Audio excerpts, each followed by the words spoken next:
There's one thing that happened to me in my life when I was teaching that literally could have been straight out of a movie. Let me tell you guys about Kuwait, okay? I met a lot of great people in Kuwait, a lot of great families. That being said, there's no but, there's no however. I'm just saying, that being said, I think 14 to 17% of the population in Kuwait are millionaires. So that means there's a lot of wealth going around in Kuwait, okay? There's a lot of wealth going around in the Gulf of the Middle East. So one day, right at the end of finals, at the very end of the year, it is super important for seniors to have a certain grade point average at the end of their high school career. Now, my class was physics, and as you can probably guess, a lot of children and adults historically have struggled with physics a lot. So there were a couple of students that they weren't happy with their grade, and they wanted to make sure they did everything they possibly could to bring their grade up. Now, these two students I don't even know if I can tell this story, actually. These two students, they were saying to me over and over, they're like, is there any extra credit we can do? Is there any assignments that we can do? What can we do to raise our grade? I said, hey, if you correct these assignments and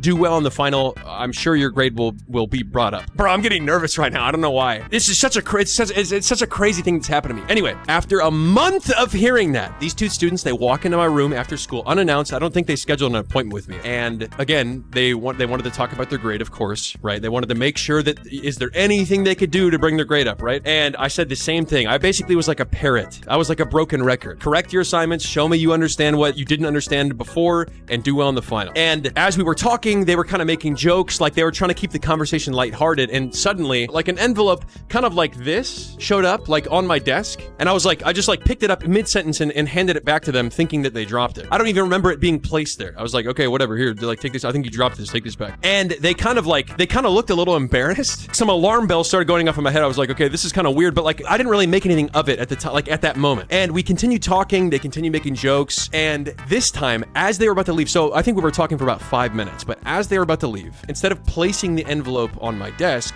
this time, they placed it into my hand. And I said, do you need this back? I didn't know what to do. I was like, I didn't understand fully what was happening. But they basically they quickly were like laughing, saying, no, that's for you. Okay, goodbye. That's for you. And they essentially rushed out of the classroom like really fast. And I'm like, okay. So after a couple of seconds, it hit me. I didn't even have to look inside the envelope to know what it was. So like, I opened up the door again. I said like, take this back. Please take this back. I don't want it. But like, I was kind of like joking and laughing again because I don't know. It like I said, it all happened so fast. And they said, no, that's for you. Have a good summer. That's for you. So I'm like, okay, whatever. And I took like one little peek inside the envelope and there was just like a massive stack of cash. I remember I sat down just to fully internalize what had just happened. And then after about 60 seconds of like fully soaking in the situation, I started to feel like, I don't know how else to describe this, but like I started to feel belittled, insulted, a little disgusting, a little weird. So I know the first thing on your mind is, did I keep this? And I'll get to that. So I basically walked out of my classroom and all the teachers were like having a conference to basically talk about like finals and how is the end of the year gonna go. And I just walked down, I found my superintendent, I said, I just received this from this student and this student, fresh after a discussion from our grades.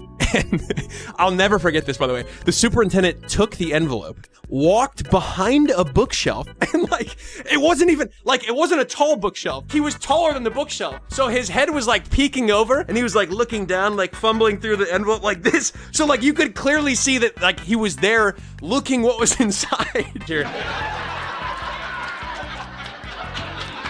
Everybody, he was like in clear vision of all the other teachers. Anyway, so he counted the money that was inside the envelope and said it was north of $300. And at that point, it's like, okay, these students tried to bribe me with $300 to like sacrifice my dignity and integrity to change their grades. But now I'm like just more so looking back on it, like I was in a sitcom, like on Seinfeld or Friends or whatever. I just like, I literally cannot believe that happened to me. But that's it. That's the end of the story. And I don't think anything like that will ever happen again in my life. Anyway, are you guys ready to play some Hollow Knight?